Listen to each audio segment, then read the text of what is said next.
The Cubs have to take advantage of their second half schedule. Let's roll.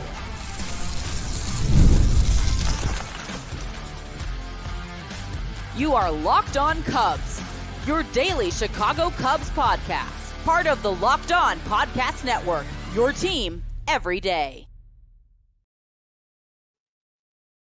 You are Locked On Cubs, part of the Locked On Podcast Network, your team every day. I'm Matt Cozy, and I'm a lifelong fan taking my passion into discussion with you on all things Cubs. Thank you for being part of the show and making Locked On Cubs your first listen today. And the best way you can help us grow the show is to listen every day, like the video, and comment anything below. Today's episode is presented by Booking.com. Yeah, the right stay can make you a fan of any city, even your rivals. Check out Booking.com for your stay today. Sam Olberg will be back Monday as he prepares for his trip up to Michigan for Nick Cozy's wedding this weekend. My cousin Nick, if you are a first or long-time listener, is the reason Sam and I know each other. Nick and Sam have been best friends since elementary school. It's going to be a great weekend up there, and I'm excited to be there for that great event as well. We also need to do a roll call on this episode. Have not done this in a while. Shout out to all the everydayers out there, including Nick Cozy, if he's listening amongst his busyness right now. Shout out to all the people, especially who are listening outside to us right now. Thought about that when I was going for a walk the other day. I'm always listening to podcasts or radio. And I thought, hey, I wonder how many people listen to Sam and I when they go for a walk or a run. But we're doing a roll call. Everybody, okay, wherever you listen, whenever you may be listening, and wherever you are, please hit us up by commenting on YouTube that you are an everydayer and where you're listening from. Okay, so post a comment with the word everydayer plus where you're listening from. Okay, if you are an audio peep, Apple, Spotify, everywhere you get your podcast, quite frankly, I wish there was a more ways to engage as an audio listener. I've had that thought for a while, but you could find us on Twitter. Send me a tweet at Matt_Cozy or at Locked On Cubs, and we will repost that. Comment that you're an everydayer and where you're listening from. Always great to hear from our great listeners. Well, the Cubs sit at 47-51 here at the All-Star break with 64 games to go in the 2024 season. And what a roller coaster it has been. The Cubs began the season 17-9 before going 22-39 over their next 61 games. They went into the break on a roll, though, winning 8 of their last 11 games. They opened the second half with a 6-game homestand, hosting the Diamondbacks and the Brewers. And there are 10 games until the trade deadline on Tuesday, July 30th. Make no mistake about it, the Cubs' goal is to go 4-2 these first 6 games. And I would say 6-4 over these first 10. That puts them at 53-55 at the deadline. There's so much we can talk about in terms of buy decisions at that stage, especially in the bullpen, which seems like a realistic landing spot, but we'll get to that in a later show. And as we set up this episode and take both short-term and long-term views, this is really going to be a deep dive breakdown on the whole second half schedule. Right now, they are 3.5 games out of the third wild card spot and 4 games out of the second wild card spot, with 7 teams sitting between the Cubs and a playoff spot right now. Okay, that's a lot of teams. 7, all the way from the Cardinals down to the Cubs. Right now, the Cardinals and Mets hold those 2 and 3 wild card spots. Braves seem like a surefire bet for that first one. And we're at a point where we're starting to get some deja vu if we haven't already. Okay, last year around this time, the Cubs began their turnaround. The All-Star break was a little bit later this year, or was a little bit earlier. I don't remember which one. But the Cubs again faced the pressure of needing a great second half. Okay, when the playoff hopes crashed and burned last September, please don't forget that the players vowed to us that this season wouldn't unfold the same way. They said that. And it's been a rough first half again. And actually, in probably a more discouraging fashion than in 2023. Okay, the 2023 Cubs did not have a 61 game stretch of absolute absurdity like this one did. And the goal, even despite crashing and burning last fall, was to make the playoffs this year. 100%. Jed Hoyer hinted at it, Craig Counsell, the players. The goal was to make the playoffs. The Cubs haven't been in the playoffs in a full 162 since 2018. That's a long time now. And they're going to need a total team effort in order to push to the playoffs. And perhaps that 8-3 run since July 4th is the start of something like that. And one thing in the Cubs' favor in the second half is their schedule, which is one of the easiest in all of baseball. And the Cubs have to take advantage of the second half schedule. And I'm going to explain why with a breakdown right here. It's an easy schedule. There are really only 4 series the rest of the year that you go, oh my gosh, this team. Okay, 4 series the whole year, which comes down to 12 games. Okay, they're all 3 gamers. Guardians, Yankees, Dodgers, and Phillies. That's the only time where there's a little bit of a fear factor. Okay, I would yield that to those 4 clubs. The Cubs have 2 multi-game stretches that I don't know any other way to put this. It's just easy on paper. And of course, we know the game isn't played on paper. We've had issues with this already this season a multitude of times. But if you look at the long view of the schedule, there's 28 total games that are just downright easy. And if the Cubs are going to take one of these spots in the playoffs, they will win a lot in those 28 games. Okay, 28 of the last 64 of the year, that's over 40% of the schedule left. Okay, listen to these opponents. Okay, from August 16th to September 4th, the 18-game stretch includes the Blue Jays, Tigers, Marlins, Pirates, Nationals, and Pirates. And I like the Pirates more than most do. Okay, did you see Paul Skeens in the All-Star game Tuesday night? They have some linchpins offensively with Brian Reynolds and others. They have, when they're on their top of their game, they have 2 closers with Chapman and Bednar. So you have 6 games with the Pirates in that 18-game run. I give them more credit, more respect than probably most do. But regardless, it's an easy stretch. They also have this 10-game stretch shortly thereafter, September 13th to September 22nd. And those games are against the Rockies, A's, and Nationals. I mean, that's just straight up a light stretch of the schedule. And again, the next 10 games are crucial. And shoot, you can even narrow it down to just winning this upcoming Diamondback series, just taking 2 out of 3. And we'll talk more about that for the last episode of the week that will be published Thursday evening into Friday.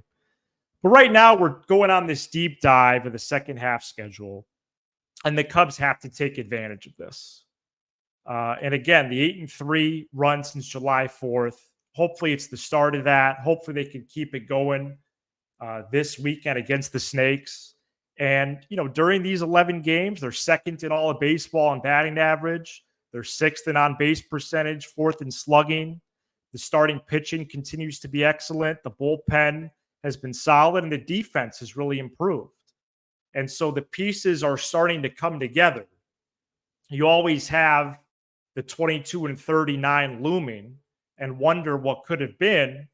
But the fact is that their second half schedule, just purely on a game-by-game basis, which is what the Cubs are going to need to do moving forward, it is pretty soft. And so if you're talking about competitiveness and taking advantage of who's on the other side of the field, that exists for the Cubs the second half. They could do something about that, and that would be winning. And hopefully they continue their winning trends on Friday and into the weekend against the Diamondbacks. One player who's done a lot of winning for the Cubs already this season, Shota Imanaga, who made his all-star debut on Tuesday. We break that down coming up next. Today's episode is presented by eBay Motors. Passion, drive, and patience. What brings home the winning trophy is also what keeps your car alive. eBay Motors has everything you need to maintain your vehicle and level it up to peak performance. From superchargers, roof racks, exhaust kits, LED headlights, and more. Whether you're into speed, power, or style, eBay Motors has got you covered. With over 122 million parts for your number one car, you always find exactly what you're looking for. With eBay Guaranteed Fit, your part is guaranteed to fit your ride every time or your money back. Because with eBay Motors, you're burning rubber, not cash. With all the parts you need at the prices you want, it's easy to turn your car into the MVP and bring home that win. Keep your car alive at ebaymotors.com. Eligible items only. Exclusions apply. eBay Guaranteed Fit only available to U.S. customers. And this episode is also brought to you by Game Time, now an authorized ticket marketplace of Major League Baseball, which makes getting tickets even faster and easier. Prices on the Game Time app actually go down the closer it gets to the first pitch. With killer last-minute deals, all-in prices, views from your seat, and their lowest price guarantee, Game Time takes the guesswork out of buying MLB tickets. The experience of searching for and then buying tickets on Game Time is simple. Plus, Game Time is the only ticketing app that gives you complete peace of mind with your purchase. See the view from your seat before you buy, so you know exactly what to expect when you arrive. Download the Game Time app, create an account, and use code LOCKEDONMLB for $20 off your first purchase. Terms do apply. Again, create an account, redeem code LOCKEDONMLB for $20 off. Download the Game Time app today. Last minute tickets, lowest price guaranteed with Game Time. We're back here on Locked On Cubs, and the Cubs play the Diamondbacks at 1:20 p.m. Central Friday. And you can hear every pitch of the Cubs' hometown broadcast on SiriusXM by searching Cubs on the SXM app. Shota Imanaga went 3 up, 3 down in the fourth inning on Tuesday night for the National League as the Cubs lefty made his all-star debut and impressed as he has most of the 2024 campaign. Imanaga threw 11 strikes on 15 pitches in what was at the time the first clean inning for the NL. The broadcast on Fox didn't really discuss Imanaga other than one or two sentences to say the Cubs would be lost without him. And I'm paraphrasing what they actually said, Joe Davis and John Smoltz. But they're right. It's true. The Cubs are 13-4 in Imanaga's 17 starts, 2.97 ERA for the left-hander in 97 innings this year. Quite a high win percentage there in 17 outings, 13 wins. And you don't want to think about where they would be without him and who would be eating up those innings in his absence. That has proven to be a solid addition by Jed Hoyer and company to this rotation, to this team. The vibe was good from the outset in the Cubs convention in January, and it has really snowballed into something really positive on the baseball field as well. My guess is Imanaga makes his next start Sunday or Monday.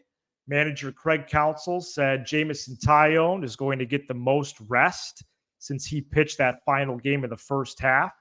So the Cubs might go Justin Steele, Kyle Hendricks, Imanaga, Javier Assad, and Tyone to open up, which also would mean Steele would pitch the finale of the Brewers series, which is nice.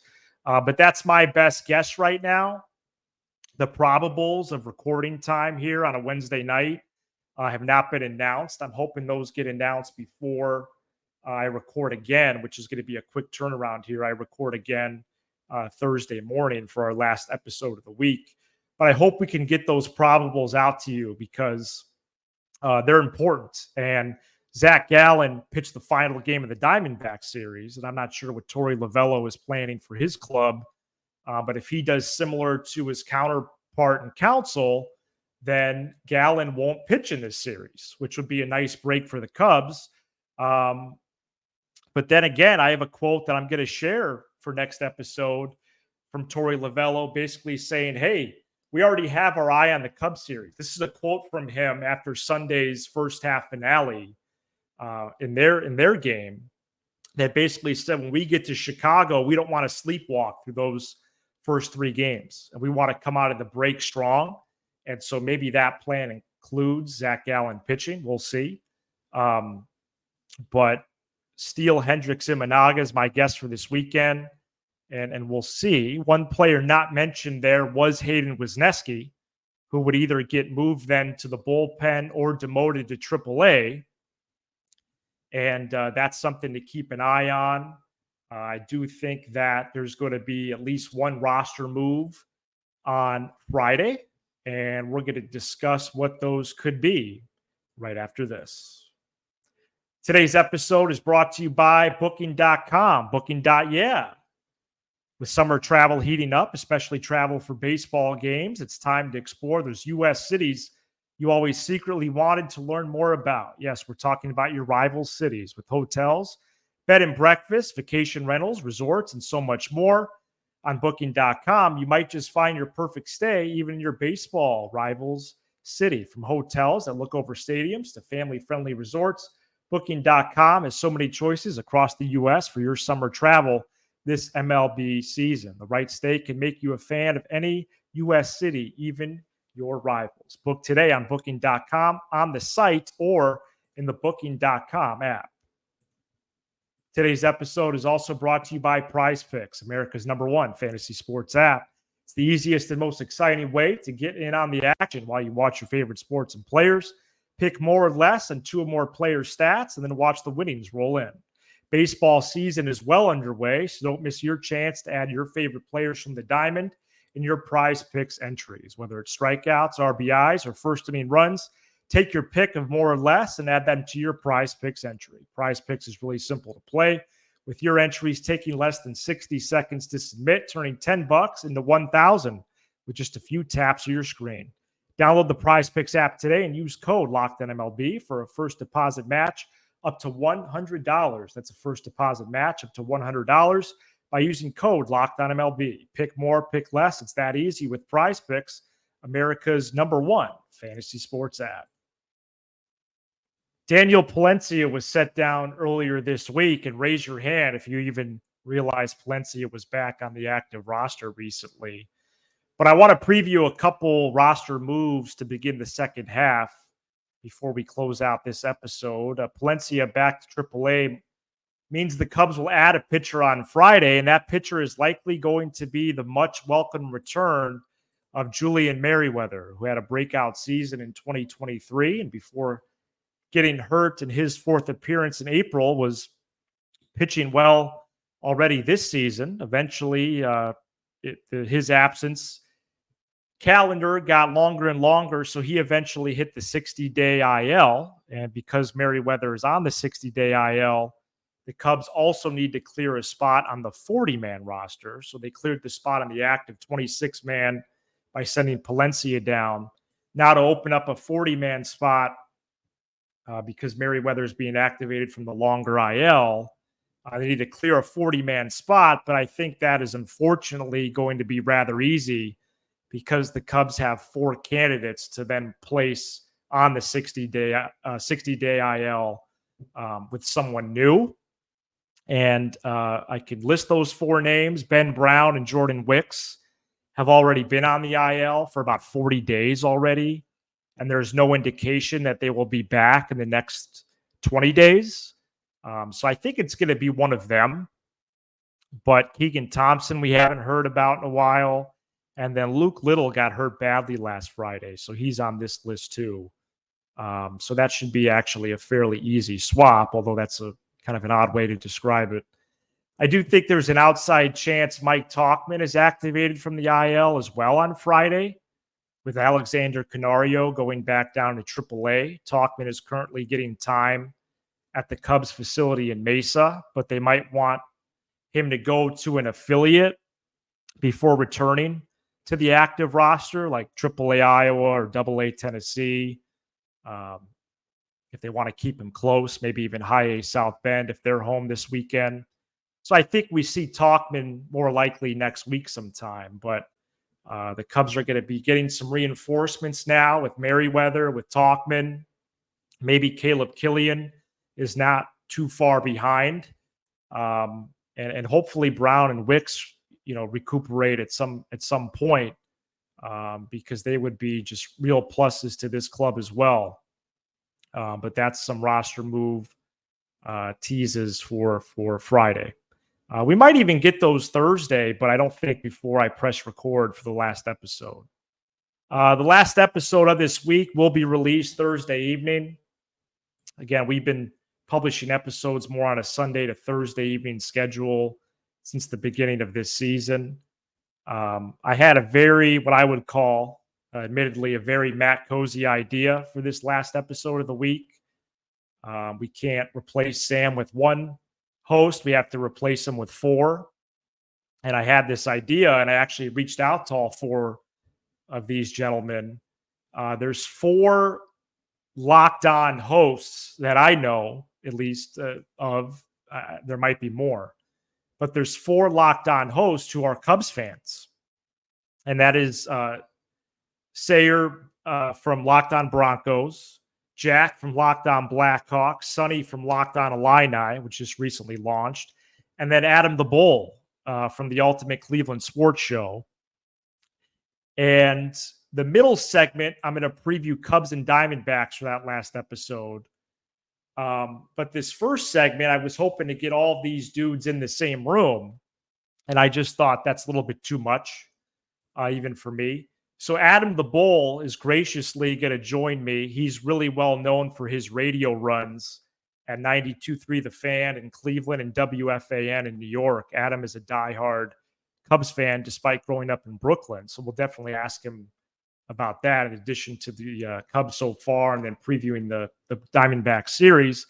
And then the third segment, planning on hopefully having a nice surprise and finally having Megan Montemurro from the Chicago Tribune on. I say finally just because I've been in touch with her off and on, this season. And we originally even sketched out a plan for her to be on more frequently this year, but it's going to be a pleasure to have her on if we're able to do that. I've known Megan for a long time. I shadowed her as a reporter when I interned at the Northwest Herald over 10 years ago, and I covered a Cubs game in the Wrigley press box. Megan's had a great career. She covered the Cubs, she covered the Phillies, and then came back to the area to sign with the Tribune and cover the Cubs. I think that was probably longer ago than I realized. I think it probably was a few years ago at this point. So I think we're going to get Adam the Bull, a middle segment solo, and then Megan. So there's a lot of moving parts, but should be a good one. Thank you so much for checking out this edition of Locked On Cubs. You give us 20 to 30 minutes. We'll give you all things Cubs with a laugh or two along the way. Be sure to hit subscribe on YouTube, smash the like button for the algorithm, and leave a 5-star review on Apple, Spotify, and everywhere you get your podcasts. I'm Matt Cozy, and this is Locked On Cubs.